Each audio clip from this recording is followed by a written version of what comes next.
Okay. Are you back on? Yeah, I'm back on. Okay. Thank you, Jack. Yes, my screen blanks out every once in a while, and when it blanks out, if I click it, the screen comes back on, so that I know what's going on, and I will be able to see what you type to me. And I clicked one of my buttons, so apologize. It's the first time I've done that. Good for me. Anyway, thank you for hanging in there and waiting for me to come back online. You can you see me now? Can you hear me now? Give me that feedback. It's somebody said, "Yeah, we lost you for a minute there. Now I'm on again." So, am I back? Ha! Thank you. Okay. Um, Talking about gratitude. Now, the next thing is acceptance of each other as we are. Now, that's a tough one. Accepting each other and not trying to change, not criticizing, and sometimes it's difficult, but accepting each other as we are. And did you know, ladies, that this is one of the critical things that a man needs from us? We're not quite so wrapped around it. We'd rather he just understand us. A man wants us more than anything to accept him just as he is and not try to change him, not judge him, not tell him that he's not good enough the way he is. And accepting him as he is a great thing, a great language of love for any man. So just in case that one hadn't popped up on your radar. Yes, yes, yes. Okay, guys. Thanks for chiming in. Um, Trust and respect, of course, foundation, the very beginning. Generosity and empathy, these are traits of happy couples. Generosity and empathy, wanting to give generously, freely, open arms, and empathy, sensitivity and concern and gentleness with the other person, with a warm heart. Valuing time together. And sometimes we forget to express how much we value time together. Sometimes we're really good at it. And it can be any kind of time together where you're snuggled up watching a movie together or holding hands on a walk or driving in the car or at a social event, um, talking with your kids or your friends, valuing time together and making each other know that you're aware that they're there by choice and that you respect that. Valuing a feeling of aliveness. Aliveness, energy, enthusiasm, intensity, passion, and sometimes there are people that have a low level of energy and aliveness. And then sometimes there's a mismatch. And I know sometimes when there's a mismatch, those of us who don't have the aliveness are a little grouchy. And those of us who do have the aliveness look at the other person like they're a wet blanket. So valuing a sense of aliveness, maintaining privacy and preference. That's a kind of appropriateness with respect, isn't it? Privacy and preference, respecting the other person and how they are and what they need, and giving them privacy without suspicion, and asking for privacy, kind of keeping the magic alive, not trying to control, not trying to exclude or push away, but keeping the magic alive, because there's a part of us that needs to be private and I guess solitary, or doing your daily disciplines. You guys are following along, thank you. But if you have questions, please chime in. Belief that good times follow bad. Now, you know the pessimists that say, like Eeyore. It's like, oh, I know this isn't going to turn out. Oh, I don't like this. Oh, we haven't saved enough money. Oh, I know you're always going to be disappointed with me. Whatever it is, that Eeyore voice is not healthy, and we don't want it in our lives, and we certainly don't want it at home or in our relationships.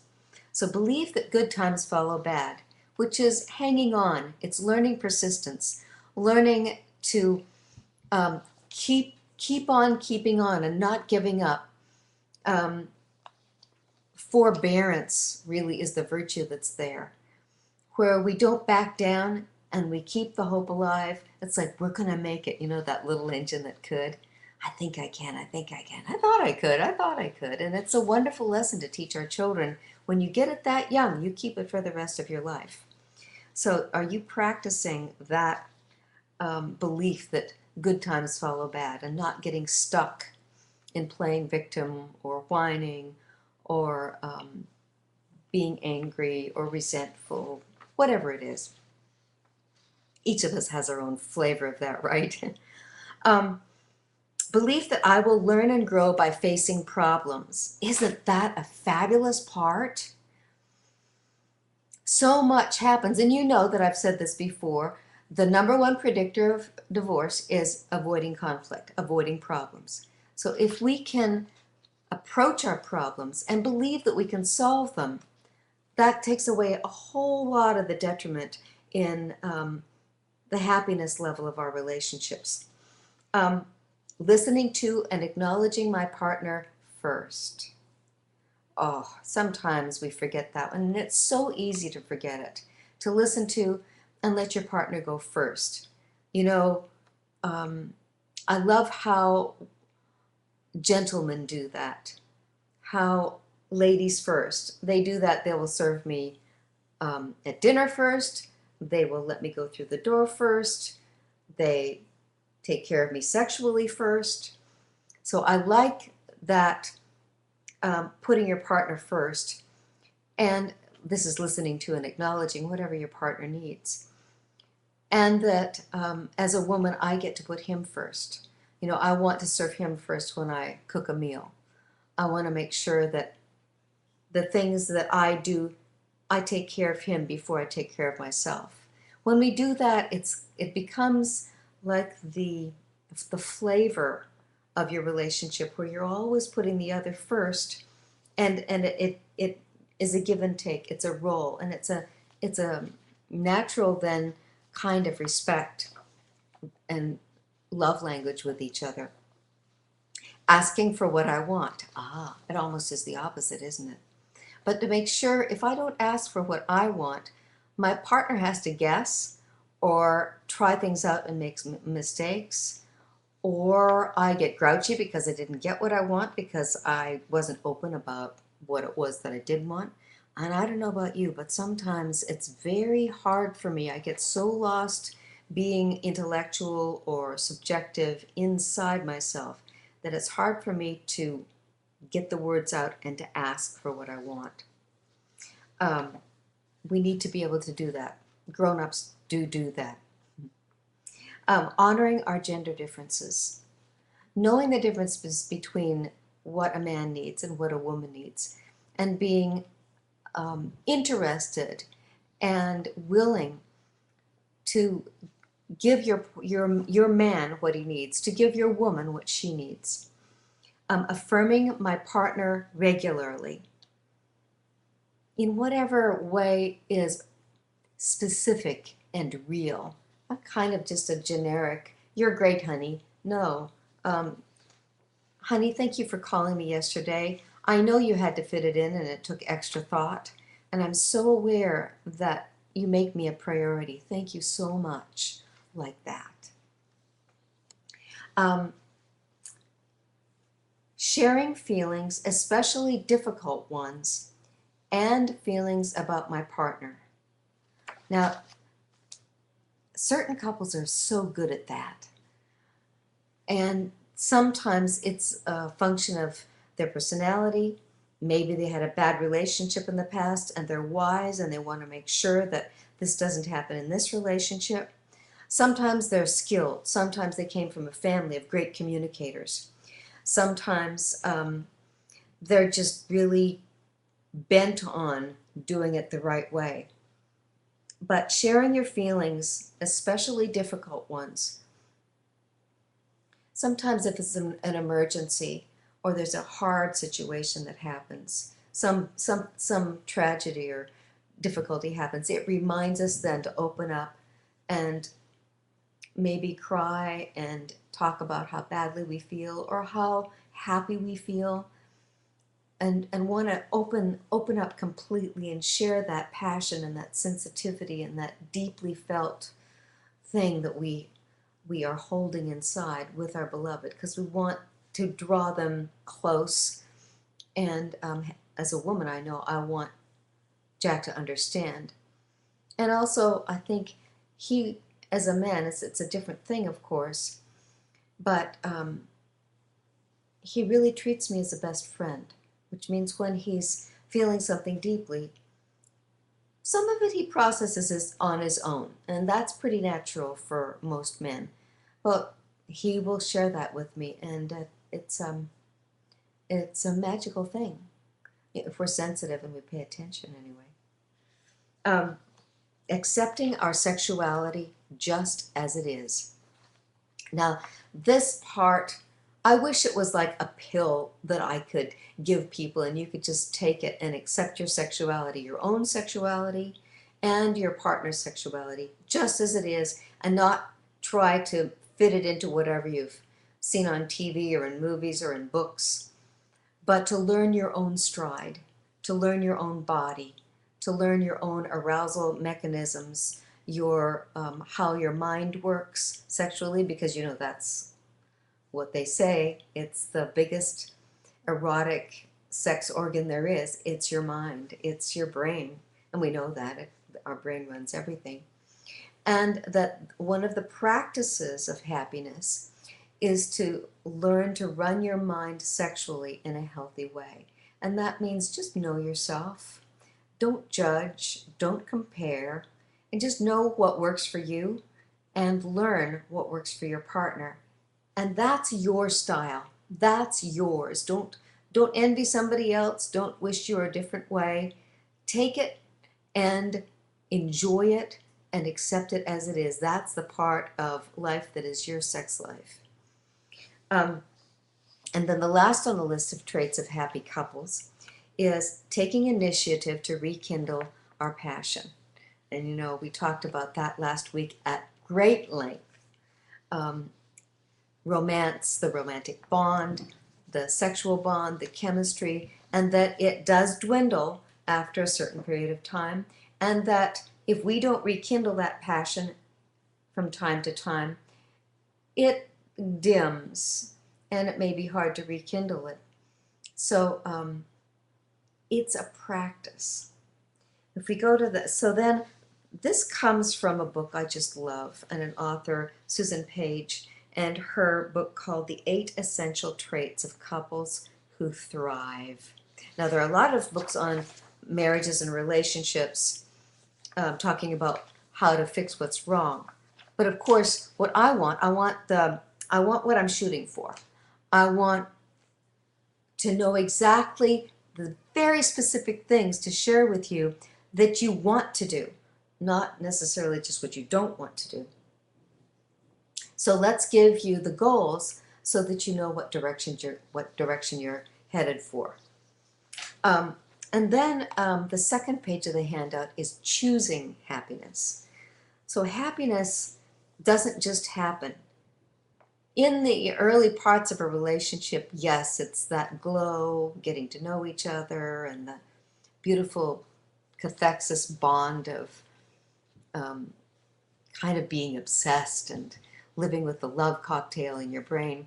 But after that, we need to practice and choose our happiness. So the practices of happiness, the way I see them, have to do with things that are beyond thoughts, beyond feelings, and a more complex way of living and relating. Chime in with any questions or comments you guys have. You're all listening very attentively, it seems like. Thank you so much. So relationships, this is me writing, relationships in truth constitute quality of life. I really believe that, and that's why I love being a marriage counselor. Interaction forms the level of intensity and the quality that we experience. Any interaction can become artful when we remind ourselves that art is choice. These are what I call the 7 trump cards that we can play which guarantee our happiness in our relationship. And notice they're not thoughts, they're not feelings, they're not behaviors, they are practices that involve everything that we are. They contribute to creative choices, not utilitarian, not intellectual, not emotional, not sensory, but creative. And I think that our creativity comes from a higher part of who we are. It involves the soul. Our creative choices, which are based on ultimate self-mastery and maturity, which comes only with age. As much as our teenagers like to think that they really are in love and they can really have a relationship by the time they're 22 years old, those of us who have been through a few decades understand that there are intensities and there are sensitivities and skills that can come only with years of living it and practicing it, which means there's always more. Even though it's awesome when you're a teenager, it's awesome when you're in your 20s and in your 30s and 40s, but there's always more. I want to assure you, if you want your relationship to be ever new and growing and loving, it's completely up to you. It will be and it can be if that's what you want. So the 7 practices of happiness contribute to creative choices which are based on ultimate self-mastery and maturity, the truly meaningful qualities of adult happiness. These complex forms of interaction, and they are very complex, guarantee happiness in our relationships, whether our relationship is a personal one, an intimate one, a friend, a professional, a colleague, an associate, co-worker, a spiritual connection between me and a spiritual part of myself, or me with God, me with a religious figure, or an intimate relationship. These practices are not automatic. Sometimes they feel automatic when we've grown to a certain level of maturity. When we choose these substantial expressions of our love, most human problems look smaller. We experience the wonder of our lives and our relationships, and artists creating our designing our marriage. Artists can be primitives or finely schooled. Artists can just know what they're doing and they do it, and it's wonderful and lovely. Sometimes it's a fine art or a long practiced art. So however it is that you do it, it's special to you. How do you need to school yourself to live these arts of happiness? So here you go. Let's look at what you need. The spirit of goodwill. Here are the 7. The spirit of goodwill, gratitude and appreciation, apology and forgiveness, reverence for life, humor and play, faith and trust, joy and delight. Those are the practices of happiness in a relationship, in life too. So the spirit of goodwill. How do you pull away from a spirit of goodwill, from being generous? What is it that holds you back from giving all that you can give? And then in your marriage relationship, in your intimate relationship, this is about the two of you with a spirit of goodwill between the two of you and as the two of you move into the world. Is there a mutual goal that you avoid where you're not generous? Generosity, often we think of money. And are the two of you not generous with giving to a charity or an organization that's doing good in the world? Or are you not generous with giving fun time to your relationship, to your marriage, to the weeks or the months of your year, Where is it that there is a goal that would bring you a balanced and a happy life, and because of various other things or priorities, you avoid setting that goal and achieving it? Do you have one of those that you're sensitive to yet?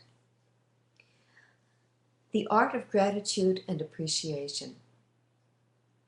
What is it that you take for granted and you've forgotten that it's a wonderful thing, and yet you've forgotten, and maybe you don't appreciate it in the general sense?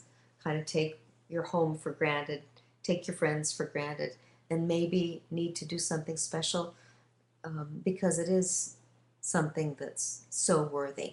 The practice of happiness means being aware of what you have and treasuring it, being grateful for it, appreciating it. So, what is it that you take for granted and maybe need to remind yourself to appreciate? What keeps you from saying thank you?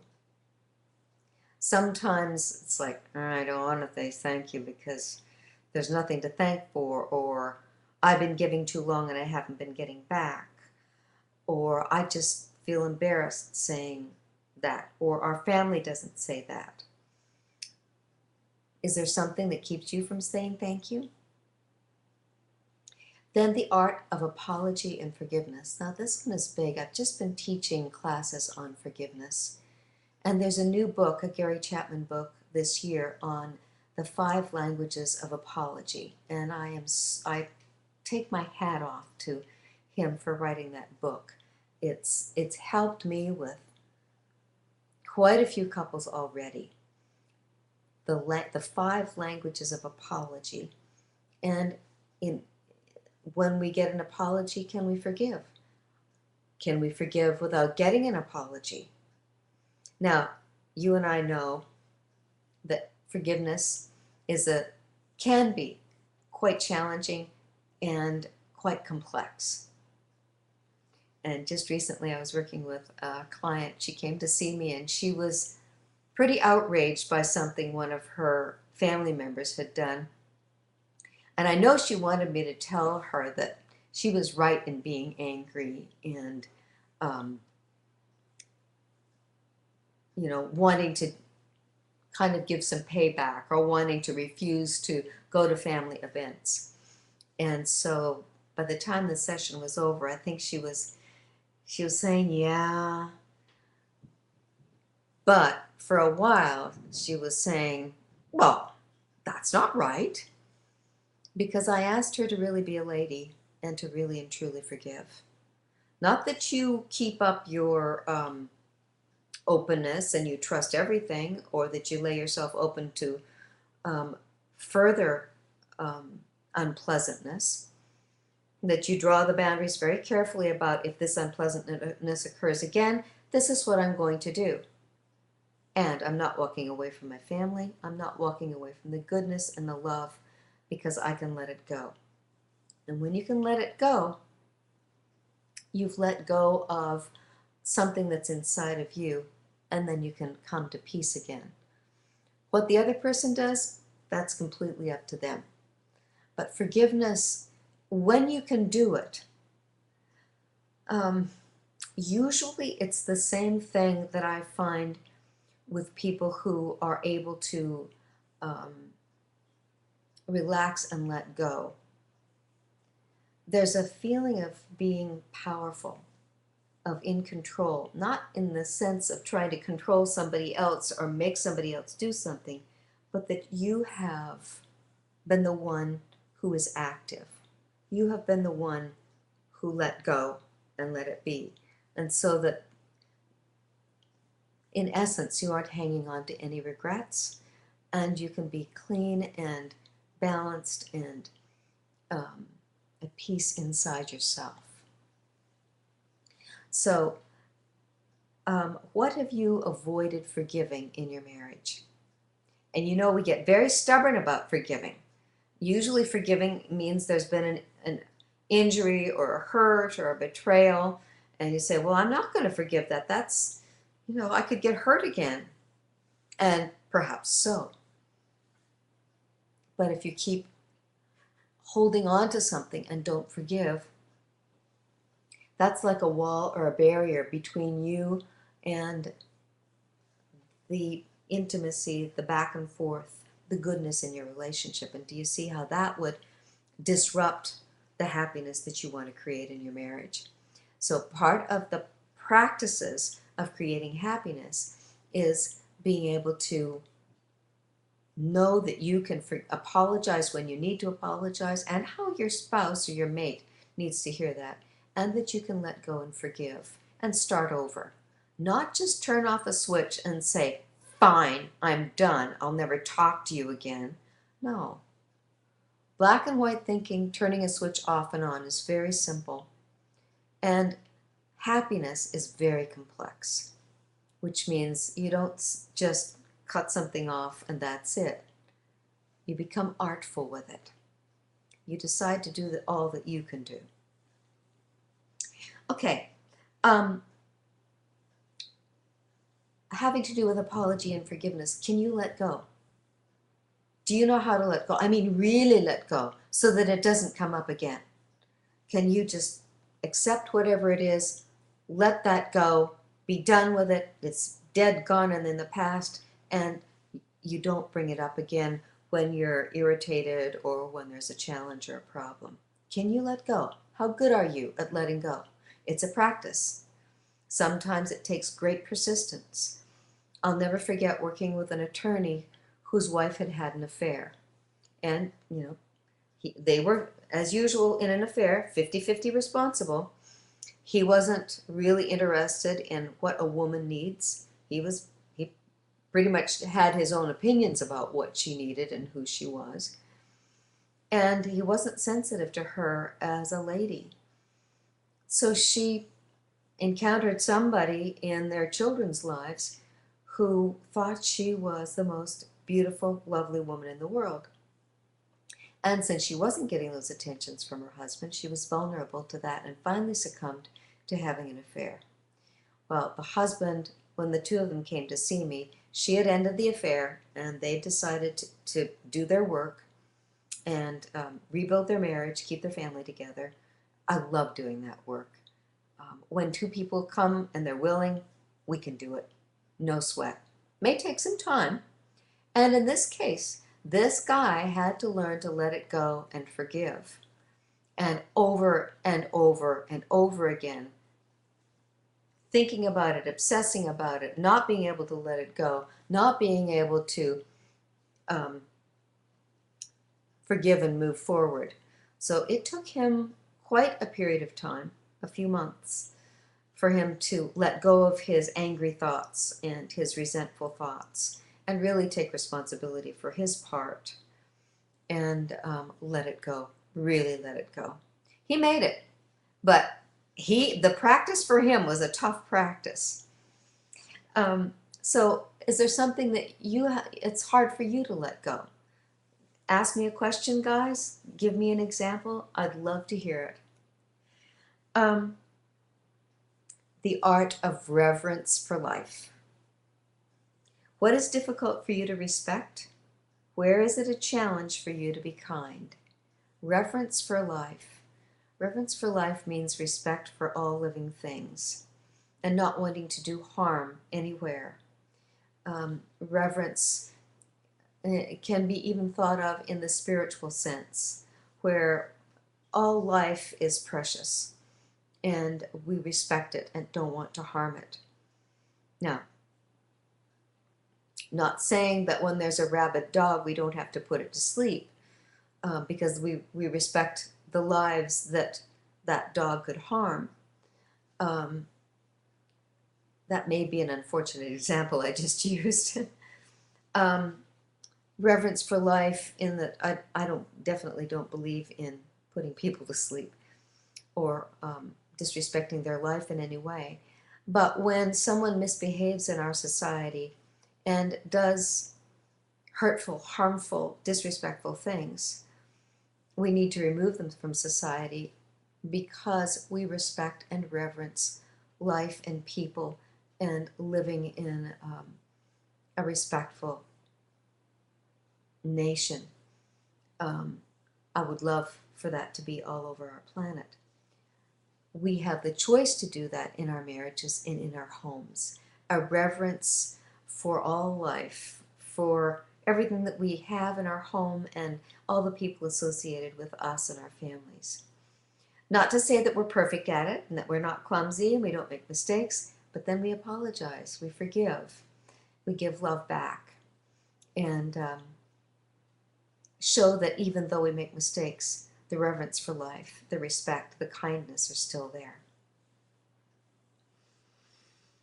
Then the art of humor and play. I love people who know how to be funny, people who know how to play. And I happen to be one of those fortunate people. When I married my husband, I moved into a family that knows how to be absolutely crazy fun and playful and silly and goofy and have funny jokes in a respectful way. I love it. This family is remarkable. I'm not up to speed with them, but oh my, am I ever participating and appreciating. So my world, here I am teaching, and I'm always sincere, I'm always practical. My difficulty is not being sincere and practical and intelligent and making sense of stuff. It's just being goofy silly. Let's see. Someone has shared something. Thank you so much. My husband has always been a workaholic, and that's not uncommon. I had an affair last year, and we've been working hard to rebuild our marriage. He was more conscious of the workaholism for a while, but has slowly slipped, and that's pretty natural, isn't it? Slip back into it and become very disconnected again. Suggestions on ways to work on this would be appreciated. Oh, thank you for asking me. And this is absolutely natural, isn't it? He was, in essence, your husband is more married to his work than he is to you. Not that we don't want to be committed and responsible to our profession and our work, yes. And don't you know, but our whole nation has been structured.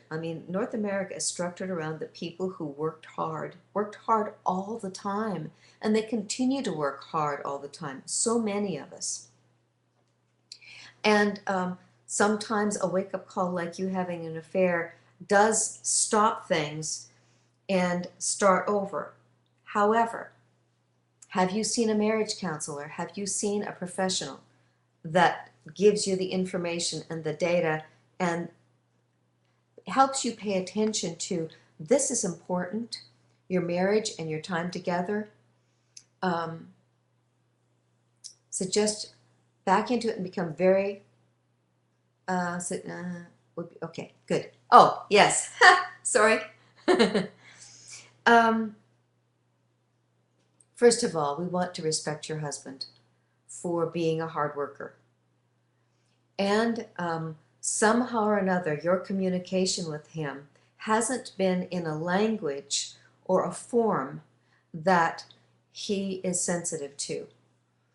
And I'm not sure what that might be, what that might be. Sometimes if you say, I'd like to go to see a marriage counselor to make sure we don't lose our relationship again, and I'm feeling disconnected, so that you communicate fully with him.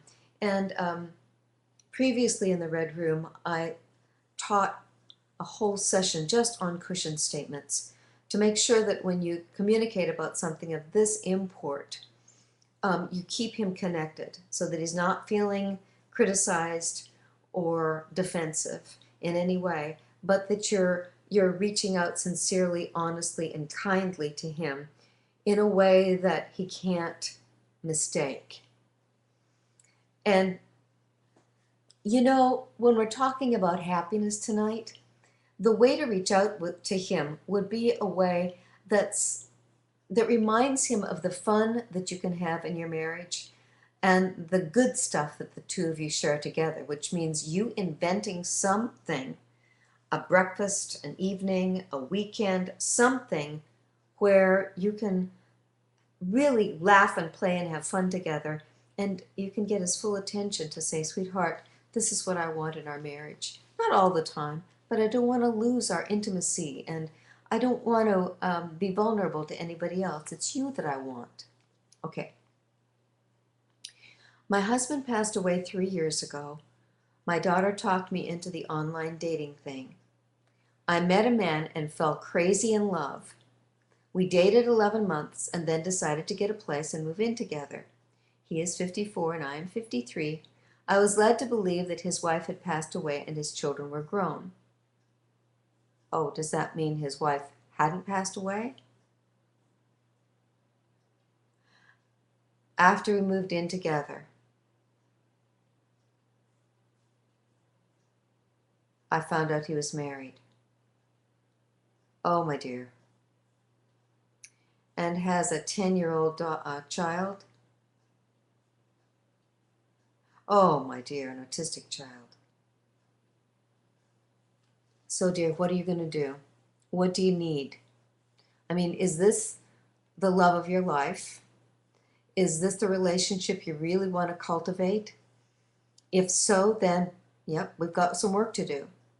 Or is this, it was good, too good to be true in the beginning, and now the reality is showing you that this is something that you can't really live with. So let's see what she says.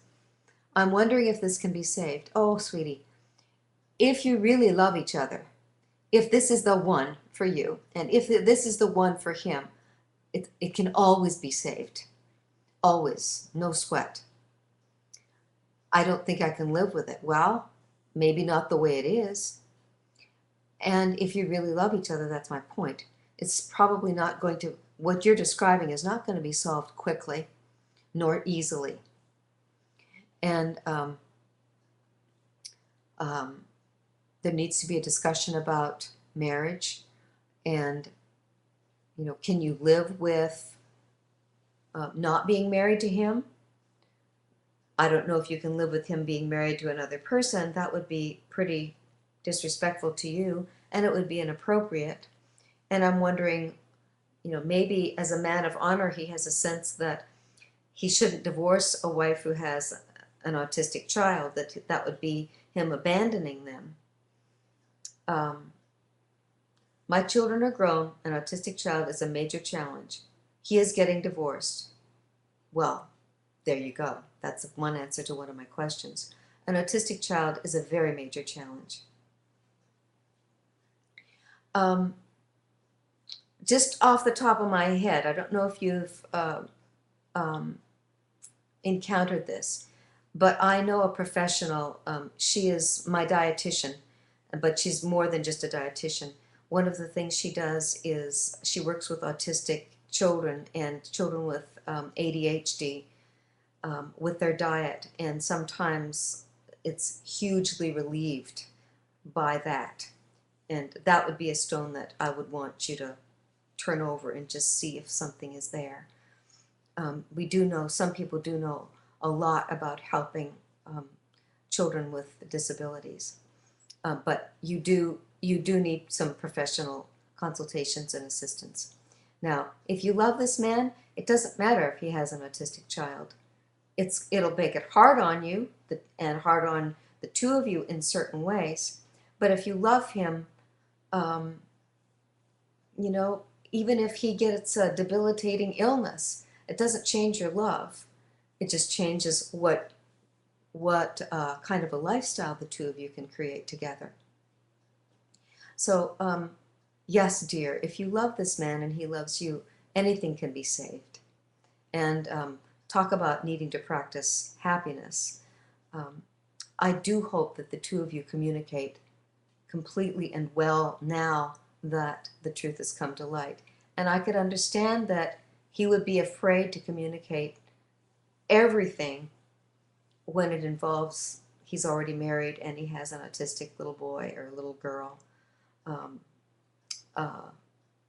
I could be empathetic with him about that, and I can certainly be empathetic with you about, it's like he lied to you, he betrayed you in a certain way by not telling you the truth. So there would definitely need to be some forgiveness.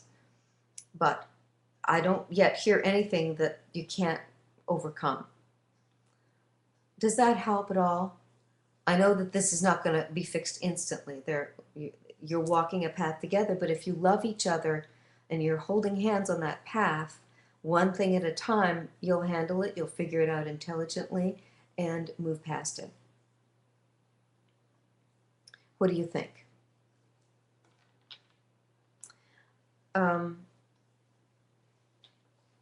The last piece of the practices of happiness, of choosing happiness. Oh, there are two pieces actually. The art of faith and trust. Talk about faith and trust with this lady's description. What's missing from your spiritual life? What makes you hold on to suspicion? Well, when your beloved has lied to you, it's, you know, he or she needs to prove to you over time that there are not going to be any more lies, and then that you can give up being suspicious or worried. What's missing from your spiritual life? And each one of us has a way that we connect with our spirituality, or with God, or with worship, or with a sense of being safe in the world, that we can have faith that in the goodness of the world, just as much as we have faith in the world is not perfect. So each one of us has our own way of connecting with our spiritual nature. And I know I've encouraged many people to move back to whatever it is that feeds their soul. And that's really important, and that is a practice, isn't it? And then the last part, the art of joy and delight. And you know, dears, no matter how difficult the situation is, if you can get away for a couple of hours, if you can make love, if you can go out for dinner, if you can walk on a starry night in a pretty park, if you can go to a silly movie together, and just delight in just, since I have you, I have something special. We can get through almost anything. What do you need to do to experience pure delight with your partner? And you know, that's hard when there's something left to forgive. It's hard when there's, like this lady, when she's looking at, here I am, if I marry this new love, I'm going to end up being one of the other mothers to this child that's, I didn't bargain for this. And let me tell you a story. One of my high school friends, her daughter and son-in-law were killed, leaving 5 children. And I talked to her on her birthday. Her name is Sandra. She's a really special lady. She and her oldest daughter have taken the 5 children, and they're raising them. And the one thing I'll never forget in her voice, she said, you know, Heather, I didn't sign up for this. I didn't expect this. And so my life is different forever now. And that's, you know, we can never predict what adversities or what challenges life is going to bring us. And yet, we can take those moments, just like the lady tonight who mentioned her husband is a workaholic. He deserves play, laughter, fun, delight, joy in his life. And it sounds like he's just not skilled at that. He doesn't know how to do that. And he may have a lot of guilt when he does it. He may feel like it's irresponsible. He may feel like it's too expensive in some way or another. He may feel inadequate with it. I don't know. I would need to know his personality and his background. But I would say that he needs you to take him by the hand and give him some rest and delight and joy and humor and good cheer, goodwill. Dear ones, thank you for tuning in tonight. Our time is just about up. Thank you for hanging in there with me and giving me the message that this work is meaningful to you. I love doing it, and as long as somebody shows up to listen, I will be here. And I love that you ask me questions and that you share in this community that we have, because you know that Anytime you tune into the Red Room, there's a community here, a community of people who are honestly interested in better relationships, a better quality of life, a better home and family. So this is a community, and it's lovely when you talk to each other in the chat.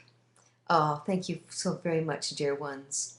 Oh, I really appreciate you tuning in, and thank you for being part of this community that wants to love better and happier. Thank you, sweeties, and I'll see you next Wednesday in the Red Room at 8 o'clock. Good night.